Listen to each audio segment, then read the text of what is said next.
Lemon moon pies, Sauvignon Blanc, Chenin Blanc, Pinot Grigio. Stuart Reb Donald, acclaimed food and travel writer and world-class chef. Host Chef de Casserole. I made the casseroles for the frozen food department. They're, For more than a decade, they've combined their expertise to answer your questions and introduce you to the culinary movers and shakers you want or ought to know. Four-time Taste Award finalists, 12-time Nephi Award losers. They are the dynamic duo of dining. People screaming on FM Talk 106.5. Hey, good morning.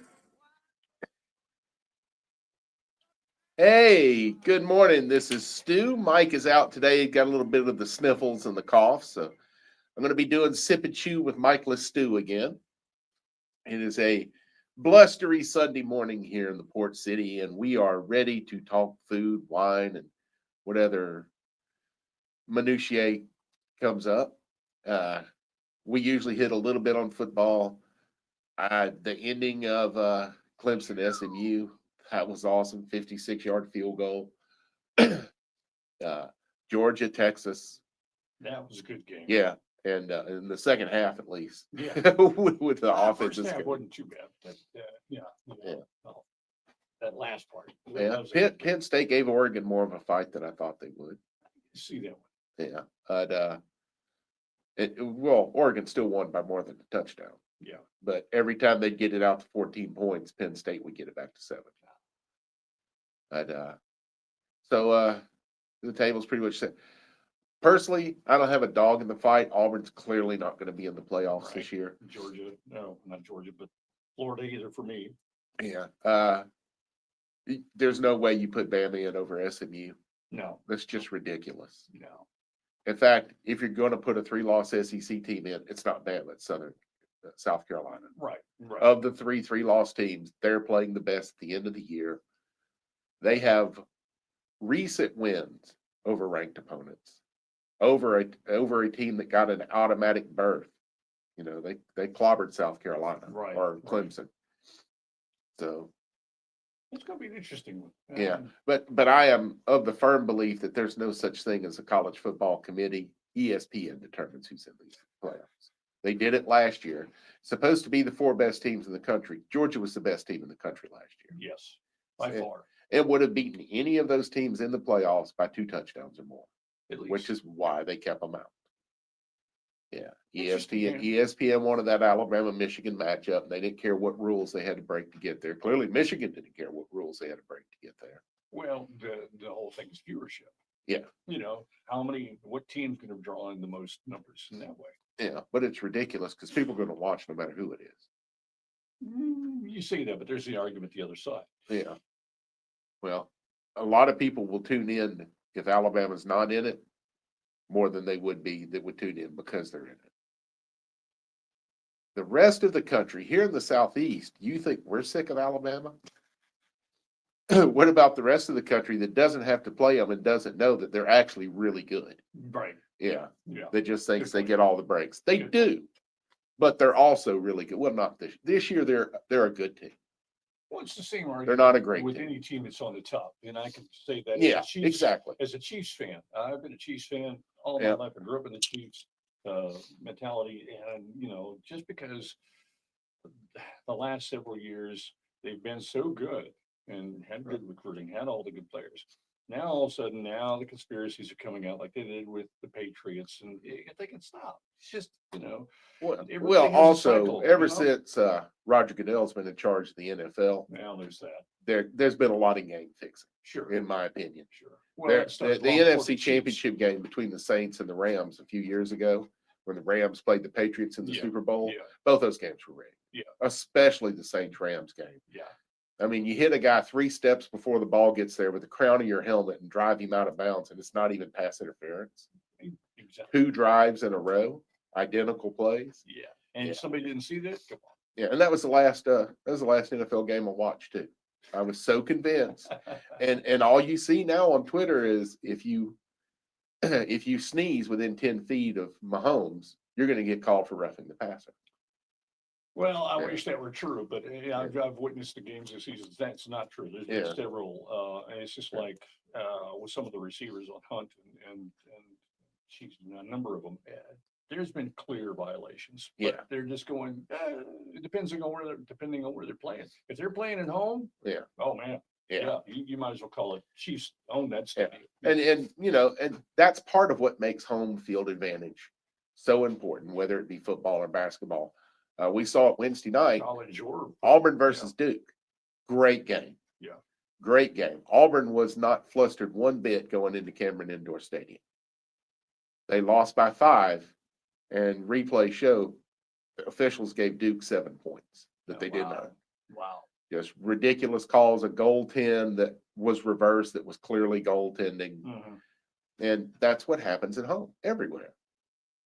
So that's part of what makes home field a home court advantage so Yeah. tough is the home team usually gets some extra juice. Yeah, they get the benefit of the doubt. As Yeah. well, And if we played it in Neville against Duke, we would have gotten the home juice, which is why we'd have won by 30 because we are way better than I heard Duke. you talking Yeah. about that with Doug Oldham on Thursday. Yeah. I was like, that's funny. Yeah. Funny. Yeah. So the home team usually gets juice. And that's part of what makes the home field or home court advantage. But football season is essentially over. Yeah. Alabama may be playing Indiana in the Orange Bowl Yeah. You got or something like that. But I'm last happy year, to- I lost interest in postseason because of what the committee did. With the pure shenanigans they did, getting teams into the playoffs and leaving them out. I really didn't watch anything but Auburn's bowl game last year. You think it's just the voting? Is that what you're saying? The voting and how they vote and how they. I don't think they're voting. I think ESPN is saying this is who we want in here. Y'all make it work. I mean, And viewership, listener, all Right. that kind of stuff. exactly. They get the narrative they want. And when it goes back to 2004, Auburn was clearly the best team in the country in 2004. Their strength of schedule was 8th in the country. They had the best margin of victory, despite the fact they played the 8th strongest schedule in the It country. just didn't fit the narrative. But the media had determined in the summer they wanted Oklahoma and Southern Cal, and they said it when they were ranked. They said putting Oklahoma and Southern Cal number 1 and number 2, and we're looking forward to them playing in the championship. They said that in the preseason, and no matter what we saw, especially from Oklahoma that year, I mean, they could not stop an inside running game. Well, if they couldn't handle Reggie Bush running up the middle, they're certainly not going to handle Ronnie Brown and Carnell Williams. Anyone could throw long on them. Auburn had 4 receivers on that team who went to the NFL and a quarterback who went in the first round. Jim and Georgetown gave us a thumbs up on that. So Yeah. Yeah. I mean, it's beyond the conspiracy theory point now that games are being rigged because we've already had the NBA have an official go to prison because he was fixing games. Yeah. And he outed the rest of the league. Well, and you have to argue into that how much. I think part of this is the NIL. Yeah. How much money is flowing back and forth into whom? And that's going to correct itself with what Congress is fixing to do with this revenue sharing. Now you're not going to see Alabama and Ohio State and Georgia with 5 each of the 32 5-stars there are each year. There's only 32 every year. They stop it at 32 5-stars, and anyone other than that is a 4-star. And that's because what they're saying is these 32 players, the ones we think will go absolutely first in the NFL draft when it's their time. Right. And that's what the criteria is. That's why they stop it at 32. And the last few years of those 32, 15 to 20 of them have gone to 3 schools. Well, with revenue sharing, every school is going to have the same money to throw around. It's going to be Right. controlled. Right. So that means Boise State has the potential to get as many 5-stars as Alabama because it's not a money issue. They all have the same money to spend. Gotcha. And so you'll probably see it spread. I doubt Boise State's going to get a 5-star unless they live in Idaho or Spokane nearby or Western Montana. But the potential is there that they'd have the same money to spend on it Now you as. can throw into the argument here. We have a lot of this going on at high school, and that's where Yeah. the contention is, if you will, coming down from if it can do it in the NIL and the college ranks, how is this going to start saturating in the high school? It already has its stuff saved. Yeah, well, that's what I'm saying. They're Yeah. moving things around, you know. 251-343-0106. It's the Callahan's Irish Social Club and text line. Yeah, that's one of the things that Rick talks about on, high school sports today. And Yeah. I've done a little bit with PSR, and it's so frustrating is that you'll go from Mobile and they'll go over here to, you know, Pensacola and recruit him in, but they're not living in that city. Yeah, But, you know, families, according to the rules, you're supposed to have the whole family right. within Mobile's jurisdiction, if you Yeah. will. And they're not doing that. It's just Oh, well, they've money been and moving monkeying them around with who's that gonna for the get to longest college time. first. It's crazy. Yeah, Spanish Fort's been having players from Mobile County play for them ever since they were instituted. Well, it's not a new game Yeah. or a new thing. They just but, get you an know, uncle now or it's just somebody and move becoming- their permanent It's address there. becoming such an issue because of the NIL and it's clearly people seeking the money. I mean, that's the whole point. Yep. But. And you the know, entire purpose of college is for young people to go there and find out how to prosper in life.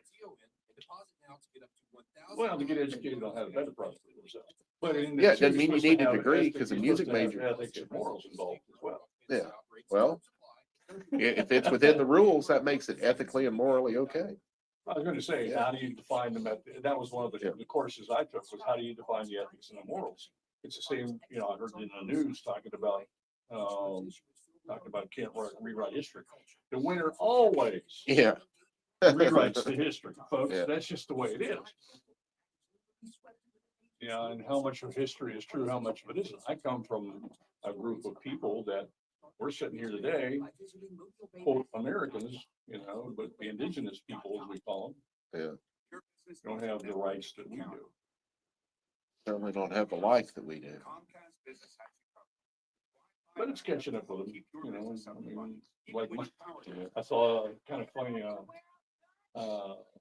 meme talking about the guys are sitting there and they're all laid out on the floor and the two owners are Indian. The guy says, yeah, we figured out how to give like that. Gambling. Yeah. We took them down with alcohol. Yeah, yeah. Took them down with Or as alcohol, Mark took them Twain down said, with we greed. educated them to death. Now we take them down with their own greed. Yep. What you gonna talk about? Food buy. Oh, we'll figure it out. After I do the sponsors, we'll do that birthday thing, and get that out of the way.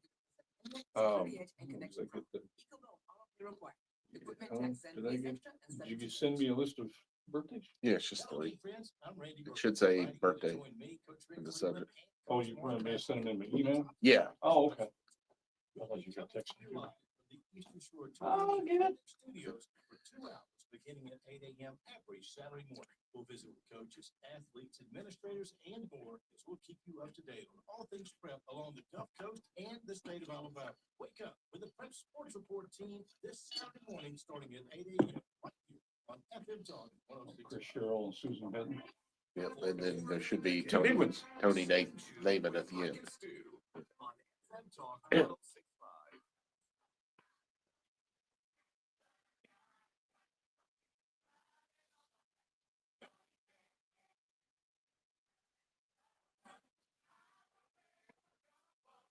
You know what kind of monkey Mike's got on his back? No. A grilled pineapple, fried egg, crunchy peanut butter, and bacon. One more time? Monkey. Okay. The monkey on Mike's back is grilled pineapple with crunchy peanut butter, fried egg, and bacon. Ooh. That's the monkey on his back on Ooh. any sandwich. He wants that on any sandwich. Want to thank a lot of sponsors today. The good folks down at Bob's Downtown Restaurant. Tony and the crew will always take care of you. And I got to tell you, that meatloaf omelet, that's something else. Mm. I got to give that a try. I also want to thank the folks at Hall's Sausage and Wholesale Meats. Hey, we're getting into gumbo season, and no sausage is better in gumbo than Hall's on Dewey. So give it a try this year. You'll see what I mean. And, you know, go into a grocery store, Mobile, Baldwin County. If they ain't got it, ask them. Ask them. If they can't get it, go to another grocery store that can. Also want to mention the folks at Butch Cassidy's Cafe in the heart of the Floshell greater metropolitan area. Tomorrow's red beans and rice day, y'all, so get your laundry going and head on in. There you go. All right, now I Man. sent you some birthdays because Oh, yeah. I want to preface this with I'm having computer trouble, so I'm running the live today off my cell phone. Yeah. Which is where I normally keep my notes for a show. So I emailed the birthdays to Steve, so he's going to mention the people, and I'm going to tell you who they are. Yeah. Chris Sherrill, happy birthday. Yeah, Chris Sherrill. Lots of people here know Chris Sherrill. He was the executive chef at the Floribama for Yeah, years. yeah. Really cranked up what they were doing from a culinary standpoint, and with social media. Chris would sometimes have 40,000 people on the live Right. just to tell them what the specials were. That he's up working for Cisco now in Birmingham. Oh, wow. And he doesn't do a lot of stuff on camera now, but he does some behind the camera stuff where he's helping people scout out locations and stuff to shoot their shows. Oh, nice. Nice. Well, happy birthday, Chris. And Susan Benton. Susan Benton is a wonderful lady from the Florida Panhandle. We've had her on the show before. She is the founder of the 30A.com website that has promoted Highway 30A in the Florida Panhandle as a destination drive. All these little towns that are on it, and there's lots of restaurant recommendations. She also has an organization, I believe, called Gulf Coast Restaurants that just highlights restaurants all up and down the Gulf Coast. So I wanted to tell Susan, happy birthday. Yeah, pretty expansive website too. I mean, they get a lot in there. You A see lot the of good stickers on information. people's car everywhere. It Yeah. just says 30A. Yeah, they've done wonders. Yeah. For promotion of this area. Yes, did a great job. Yeah. We got one more, I believe. I just saw the two that I have, the Oh. Susan Benton and Oh. Coach Restaurants and Chris Sherrill. Okay. Yeah. Well, the other one is probably the most important. Oh, well, you left that one out. Yeah. Last but not Tony least. Naiman is the father of caterer Alec Naiman. Okay. He turned Naiman's. 100 yesterday. Wow. And I have met Mr. Naiman. He is a local treasure. Everyone that works in the Naiman's family that's ever worked for Naiman's knows Mr. Naiman, loves Mr. Naiman. So to Alec and Thomas and the rest of the family, I know you are happy to have 100 years Wow. of your dad around. So happy birthday, Mr. Naiman. You had an interesting experience recently too, and did an interview with someone that you went out and Yeah, we'll take that up in the next segment. I just wanted to let you Yeah, know. but what he's teasing is a quick little interview with the one and only Bill E. Stitt, purveyor of the world's finest bacon. Indeed. Yeah. Indeed. Yeah, we'll talk about it in the second segment because it was a great little event. Mike was able there, and that may be where he picked up his cold. Yeah. Now he took a test. He's negative, y'all, but he feels like crud. Yeah, well, So he's negative for COVID, but he's negative for the book. yeah, but he's positive for crud. Yeah. Laying out, listening. Yeah, We miss you. yeah, a couple of weeks ago we were talking about rice. Mike and I asked a question about the difference between parboiled and regular rice, Right. and I went on a little tangent about how rice is the seed of a grass. Yes. The word corn, because I mentioned that corn is also the seed of a grass. Yes. The word corn is a European word, I believe Welsh or Celtic, but it's somewhere in the Western European UK, I believe, means grain. Yeah. The vegetable that we eat that is indigenous to the New World is actually called maize. Mhm. That's not just the Native American name, that's the actual name of that. Old High German, Old Norse, and Yeah. Old Saxon. Yeah. Yeah. Where all the people get confused. English is not a Latin language, it's a Germanic language. Right. It's Saxon. Exactly. When the Saxons and Anglos came over from the continent into England, where they spoke Celtic and Gaelic languages, Right. it infused Saxon with it. And that's why I always say when people get upset about the Prince of Thieves movie that Kevin Costner did as Robin Hood, they Oh, said yeah. he didn't speak with an English accent. Accent. That's because English didn't exist in 1200 Exactly. AD. Old English is a mix. It wasn't even Old English yet. They were Well, I'm speaking just saying Saxon. The Old English Yeah. was a mix of the Saxon and all the other Celtic stuff. Right. It's really a weird, Uh, hard. It's kind of like coming into there's a great several YouTube videos where they talk about how the Southern accent has developed. Oh, yeah. You know, you think about Especially where the they Scottish come Highlands from. and Ireland Exactly. were the And that's- major. Well, think about the French and Jamaican accents. Now we call it Creole. right? Yeah. Yeah, I'm very interested in language origins. Yeah, and those stuff kind of like that. I things. think it's But anyway, fascinating. corn. Yeah, but corn meant any grain. Okay. Wheat is corn. Really? Rye is corn. I did not know. If that. it's a grain, It's it's corn. corn. And they just threw the name corn onto this new grain from the New World, which was called maize. Yeah, because the maize generally had all the different kind of colors. It wasn't just this Right, yellow. Right. And stalk. yeah, that's something that's trippy in the grocery store. You go in there and you look at corn and it's usually yellow, and that was a very uncommon color until Exactly. scientists got a hold of it. Exactly. Carrots were more than likely purple Yep. until scientists got a hold of them and Turned them decided to orange. turn them orange. Yep. Tomatoes were never round. Yeah, they were kind of oblong. They looked like Yeah. a squash. Yeah, exactly. Yeah. And they were irregular. They would have multiple colors. That happened in a laboratory as well. Yep. They wanted to make them look like apples. And now, and now they're bigger. So that's Yeah. more genetic. Well, there are some heirloom tomatoes that are huge. Yeah.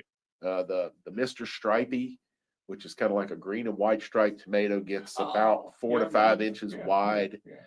And the heirloom tomatoes are just phenomenal. And those heirloom is a term that is used to refer to what they were before we tinkered with their DNA. Okay. Which is not to say that the tinkering we've done is negative. We've come up with plants that are hardier, that can grow better, that can feed more people and still have nutritional value. Corn is one of Yeah. Yeah, But that whole heirloom thing is the seeds, or as it was before we started tinkering with the DNA. Whether it be cross pollination, I don't mean natural, Right, yeah, genetic no, no, yeah, modifications, exactly, but crossbreeding different types of breeds of animals to come up with new breeds. Because keep in mind, there was only one breed of dog at one time.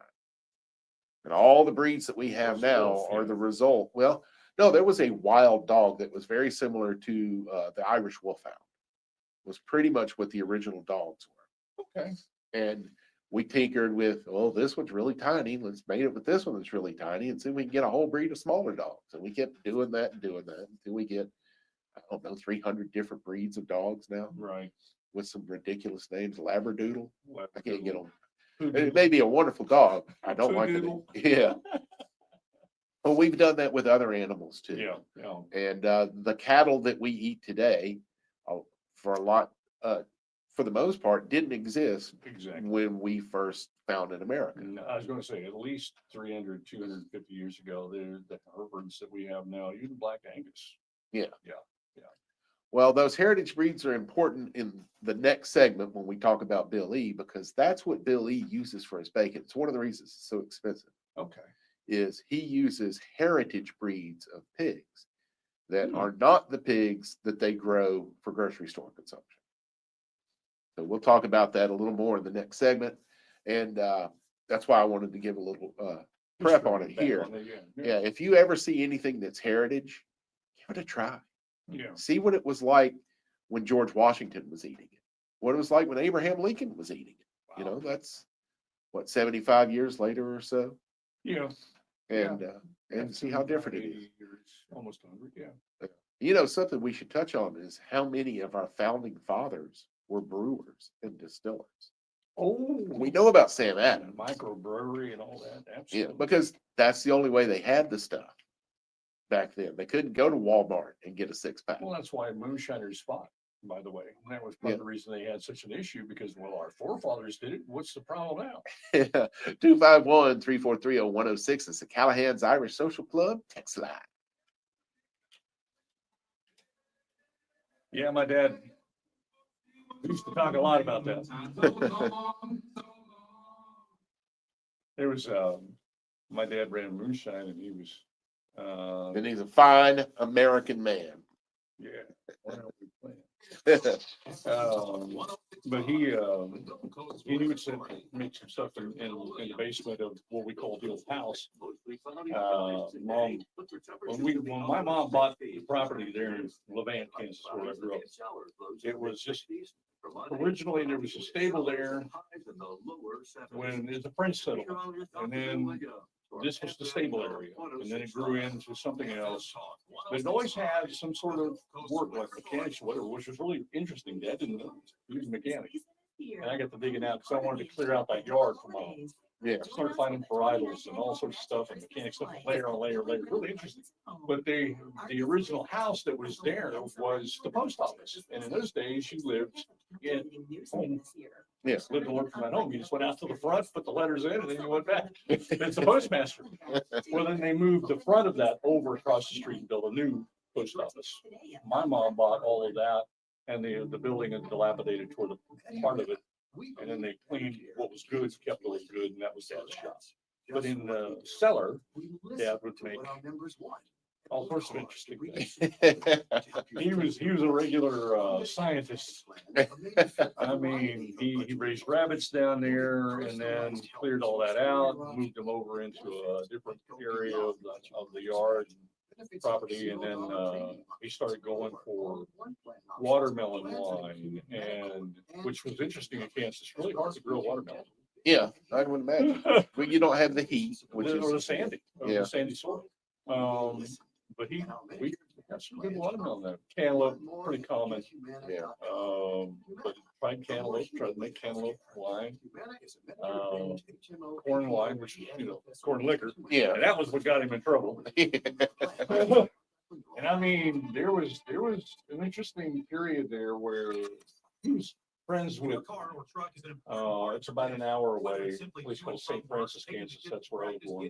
Northwest Corner. And he knew the sheriff, Sheriff Ray Lee. The Sheriff Ray Lee wasn't even in his jurisdiction. We're in Thomas County. They're in Sheridan County. And Sheriff Ray Lee drove all the way down just to try his corn liquor.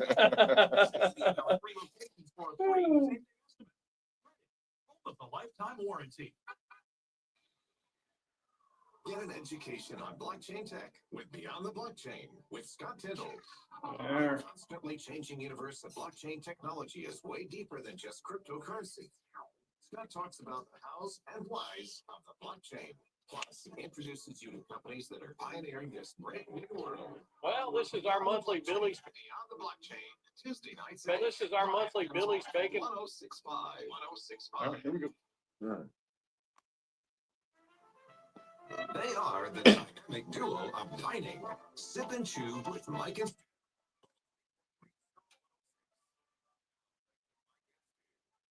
And we are back to another episode of Sip and Chew with Michael Stew. Once again, my old buddy Mike is down with the crud right now and hacking and sneezing and whatnot. And it's possible that he got started on this road Wednesday night.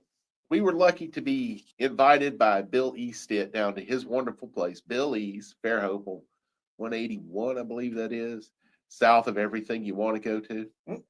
Just south of everything you want to go to. Those who have been know that Bill E's, it's a roadhouse, y'all. It is a straight up roadhouse that you can take the family to. A good deal of the seating is outdoors. What's indoors is quasi indoors. It's like, it's not truly indoors, which is a ceiling and 4 walls, but it is a ceiling and 3.5 walls. So open-ended. Yeah, but great place. He has a stage for live music. Behind that stage is the smoker to make his bacon, which is serenaded by singers and songwriters. The only bacon serenaded by singers and That's a songwriters. nice point. I like that. Bill's been doing this new event almost a year now, I think, and he'll tell us more about it in just a second. But it's called Bill E's Burgers, Bacon, and Bikes. And they have these guys come out with some of these antique motorcycles and stuff Ooh. that you can look at them and ask questions, and they invite a charity along. But I think the best thing to do is to let Bill explain to us exactly what's going on. So I took a few minutes to pull him aside.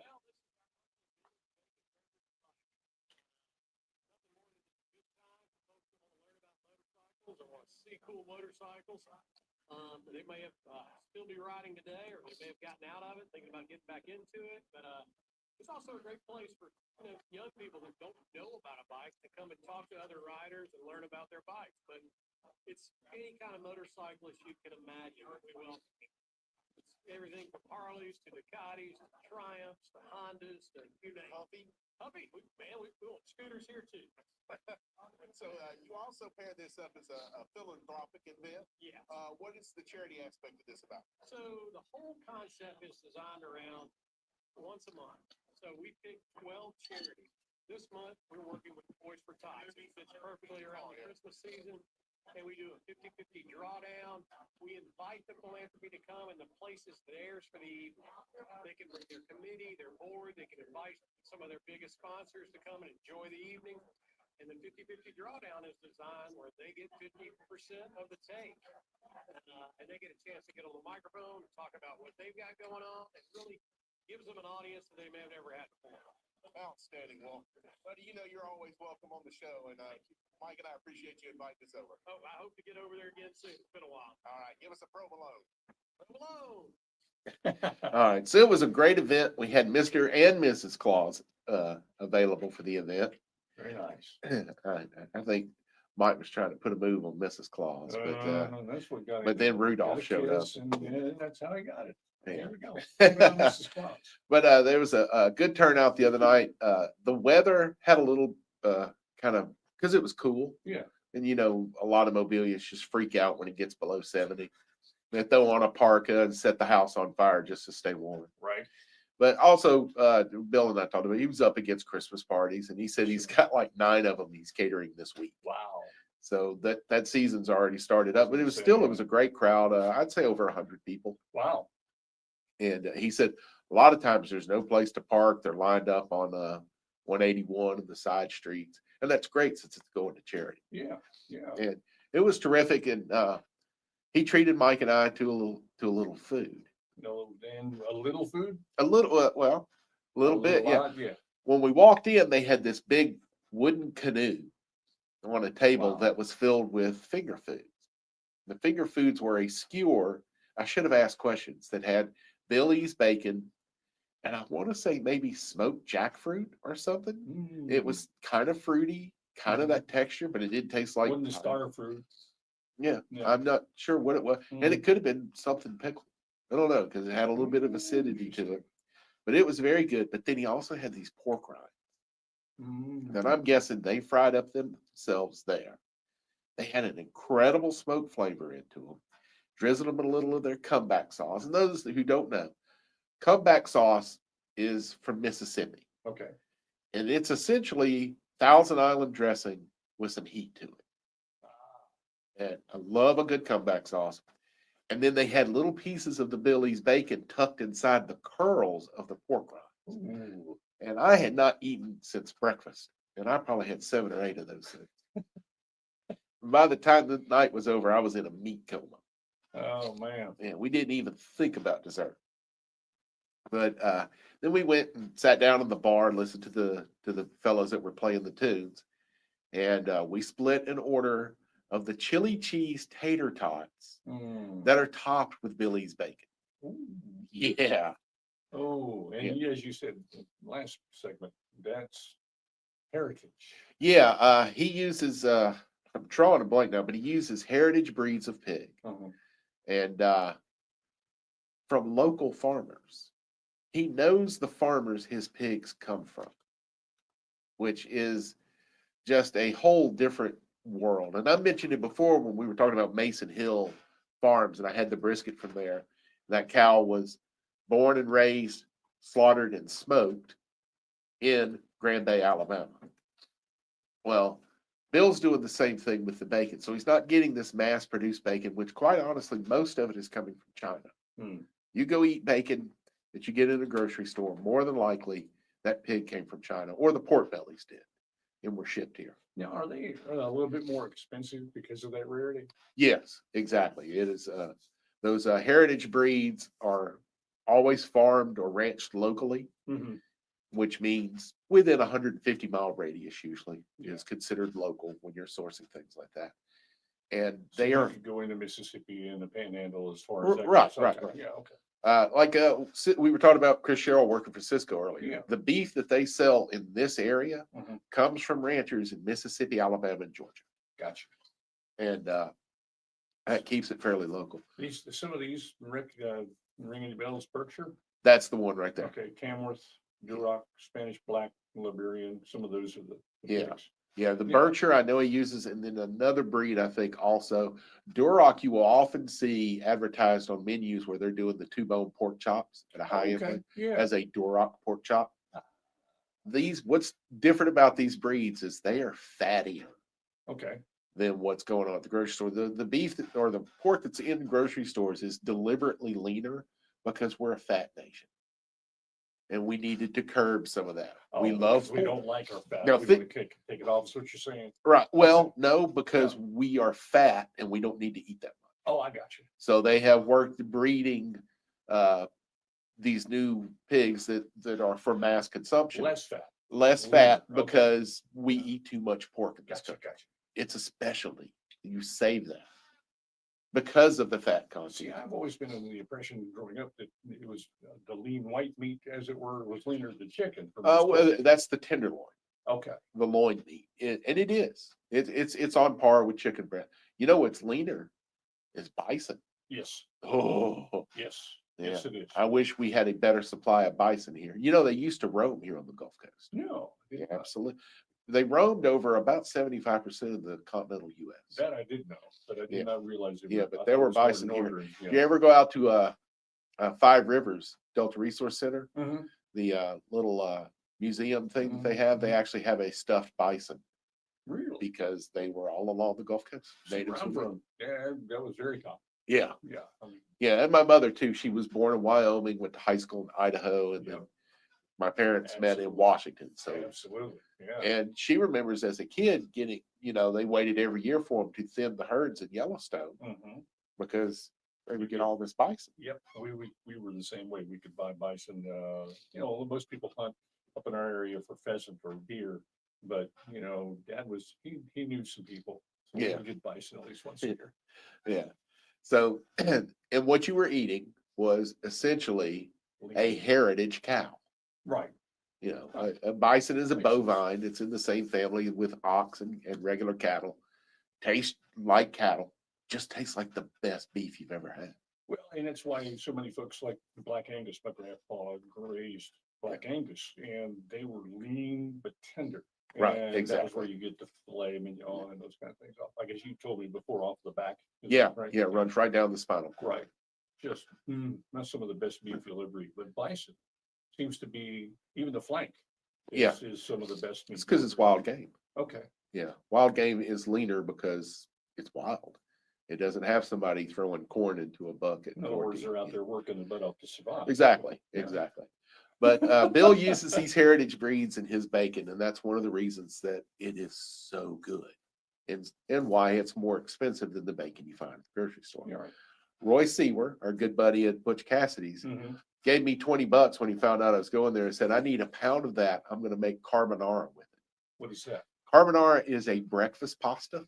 Ah, It's really good. You can have it anytime, but it works great for breakfast because it's just like linguine or fettuccine. mhm. Usually made with pancetta, which is the Italian form of bacon, where they don't smoke it. Okay. They just cure it, put it in a roll, and slice it I was really gonna thin. say really thin. Yeah, Yeah. okay. And you kind of brown that. You have the pasta in it. Then you take scrambled eggs, take the pasta off the heat, pour the egg in, and toss it on the pasta to thicken it just enough that it's a sauce Oh, wow. and not a hardened egg thing. You still want it the consistency of Alfredo sauce. I got you. Okay. And it's a very simple. It usually has English peas or something tossed in with it as well. It's just a great little pasta dish. And Roy wants to make it with some Billy's bacon instead of pancetta, which I think is great. And So when is he serving that this week? I think he's doing that at home, but I'm sure Mike's going to get a taste. Mike heard he was doing that, and he's like, "Heck I'd be yeah, interested. I'd be game for that. yeah!" But it was a great event over there. After we did the tater tots, that's when we launched into dinner proper. Now, Mike had already pigged out at a Chinese place that day, so he said he wasn't hungry. So he ate half of the tater tots with me. Mm. Then he had their beer brought. I know you're into that, right? Ooh. Well, he had them wrap the beer brought in a strip of Billy's bacon. Oh, wow. Then they put it in the You glory. guys just went bacon all the way, didn't you? Well, you're at Billy's. And then they top that with sauerkraut. Oh, man. Just good, simple like Simple. that. And I forget, Mike got the house-made potato chips. Ooh. And I got a burger with potato salad. Now I'm ready for lunch. 251-343-0106 if you want to get in on the Callahan's Irish Social Club and text line. Wow. That's a mental picture right there, bud. Yeah, you ought to drive over to Fairhope sometime. You go to Billy's. For more than See, I 50 don't even- years, I'd have to look it up. I Movie don't know magazine what has it is. showcased the history, style. Well, when you go arts, and 59 or- entertainment in the 181. excellent 181. You know where the Malvis exit is? Each month's issue is filled with That's the one artistic with, culture, beautifully captured and told The mall that sprang up out of nowhere just about 10 years ago, the outdoor mall. Lowe's is there on the right. Okay, yeah. Yeah, Okay. you hang a right on that road. Yeah. That's the one where if you're going over it, you go on the opposite side you're Yeah, supposed to. Yeah, Well, you just turn right there and go till you get to Billy's. okay. It's about 7 or 8 miles on down the road. It goes back to Tulane. You're in the farm country. Mhm. Like I say, it ain't close to nothing. But my ex and I, her family with tradition was for whatever reason, with all the Christmas tree farms in Mobile County, they drove all the way over there to Fish River. We went to one, and this is very close. So when we went, got our Christmas tree, we'd always stop at Billy's on the way back. Put a plan together. Yep. If you haven't gone over to Fairhope, just walking around shopping during Christmas, it's cool. Yeah, no, I have. Yeah. We used to do that at least once a year. We go to the big tree lighting and then we would come back and walk around. We do that at least once a month, once every season. One of the little things I'll be sitting at home watching nothing and thinking about. Yep. I hate that. That's part of all this, just the little things you don't even think you miss and then Yeah. they're gone. Yeah, I had one pop up in mine the other day. But all I do is focus on the good memories. Focus on the what? The good memories. Yeah, Because that's what it's about, making good memories. yeah. But yeah, it's been a rough year. Yeah. Let's put it that way. I get it. I was there just a few years ago. Off the beaten trail, Billy's Restaurant. Eaton home of the Trail. world's best Eaton pizza. Trail. Veterans are just a few of the heroes we serve at Homes for Our Troops. For nearly 2,000 severely So injured glad veterans, y'all stopped by. everyday life has become filled with barriers. So we build specially adapted homes with features like Tortellini. wheelchair access, roll-in showers, and pull-down Cow tongue shelves sandwich. that allow them to Say what? function It's a cow tongue and sandwich. focus on their Ugh. Oh, God, cow tongue. I Amazing. never could. Now, that was something Grandpa was like, yeah, he would do it. He was like, this is, we're gonna have a big Sunday thing and he'd come over. And so we had the whole family, all the grandkids come in. I think it was the last years that they were at the farm. And he said, we're gonna have, I guess that was what it is. And didn't tell us what it was. And it was the same thing when we, my mom and dad took me out to Denver or Colorado Springs and we had, Rocky Mountain oysters. Ah. Oh, there was fish. Here we go. Yeah.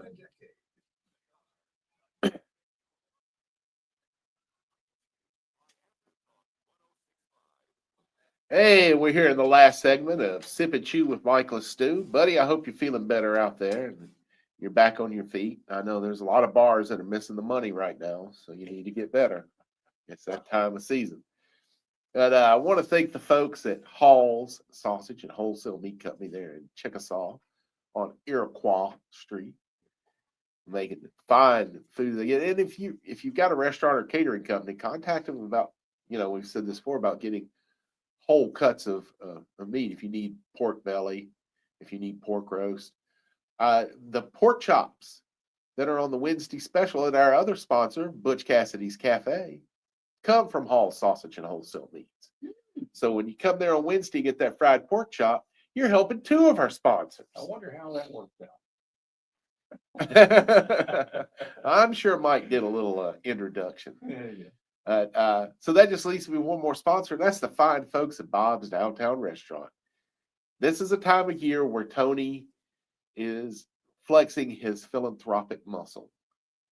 He does a lot for the community. And Mike and I have done this award in the past, and the only thing stopping us from doing it every year is Mike keeps forgetting to have the award made. And that we call the Sip and Chew Spirit of Hospitality Award. And it goes to restaurateurs or chefs in the area who we know what they're doing to help the community that no one else does. And Tony Sawyer was the first recipient. And Very cool. yeah, he does a lot of things in Mardi Gras. He feeds the cops, Right. and there's other stuff he does for first responders, military throughout the year. And Your secret's out, buddy. yeah, that's a secret you don't need to keep. But the true philanthropy is when you don't tell people. I agree with that. I Yeah. agree with that. We spoke earlier about Alec Naaman. I know, and Mike knows because we know Alec. All of the things he does for this community that nobody has any clue of. He's just a good person. Yeah. And I'll tell you, someone else is Bob Omansky that owns most of the Wensels.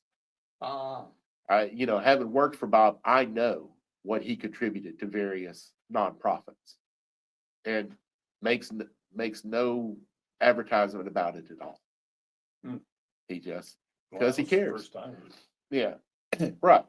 And so that's Like why you said, Mike and I that's the set whole up the point. Sip and Chew Spirit of Hospitality Award.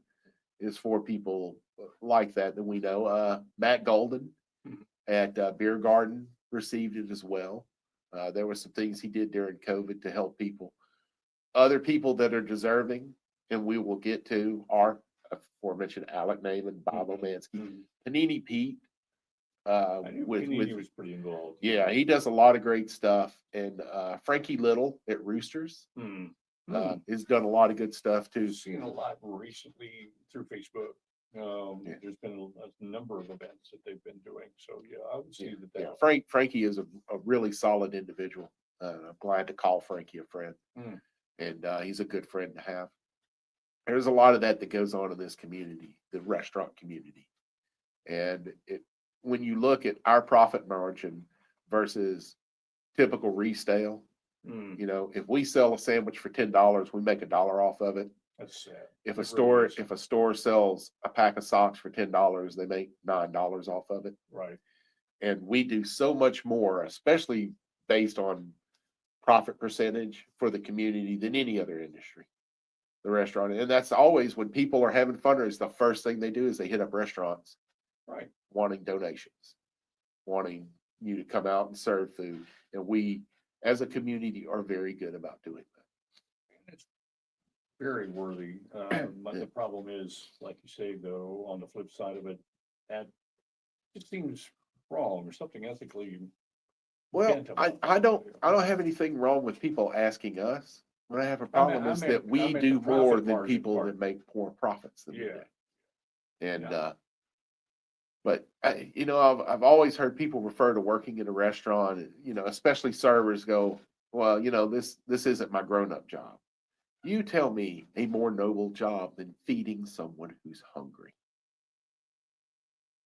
I mean, No argument here. yeah, and when people look down their nose at restaurant workers and figure that you're stupid or lazy or any of this, Yeah, that bothers and me. it's also important not to say that to the face of someone who's 250 pounds and good with a knife. That must Repercussions you don't want. right, exactly. And I've always heard people, that complain when a server gets something wrong. How hard is it to do? How hard is your job to do? Well, it's harder than anything you're capable of. It's beyond your IQ. I Don't can even tell get you me that. started. I Yeah. don't know how many times in this business, it's like, well, that's all you do? That you could just, my favorite phrase in the world is, all you gotta do. Yeah. No, Yeah. great. I love people that are experts on industries they've never worked in, Exactly. because that lets you know who the idiots are. The uneducated ones, yeah, anyway. How hard can it be? Well, it's harder than anything you're capable of. I believe that everyone in this society Yeah. should go through some sort of public service Yeah. or some sort of customer service job. I think it ought to be a requiem going out of, or part of high school or part of college. Sure.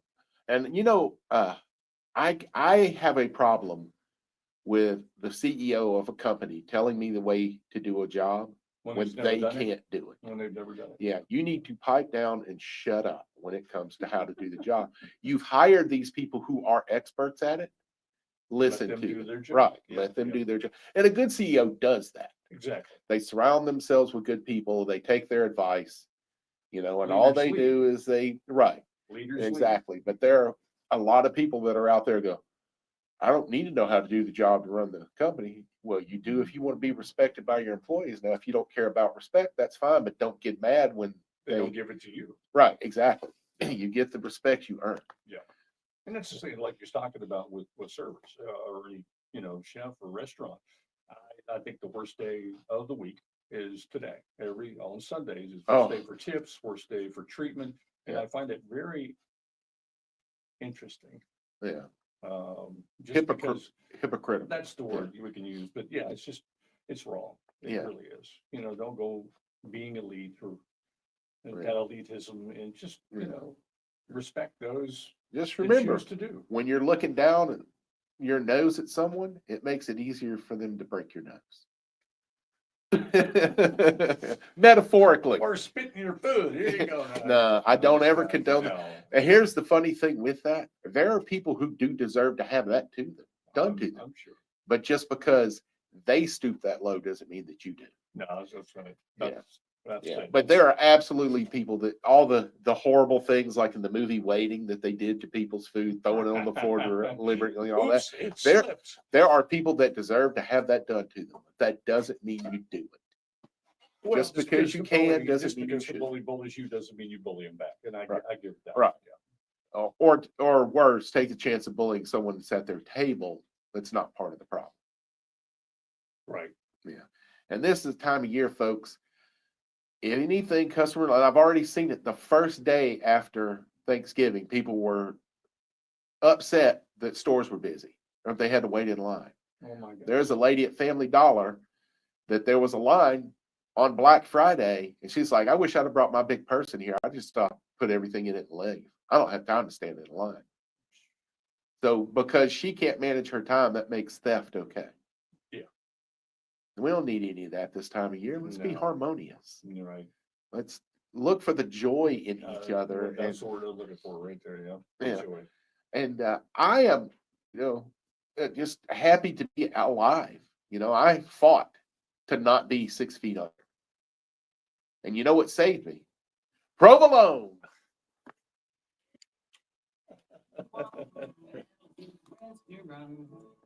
Roll on.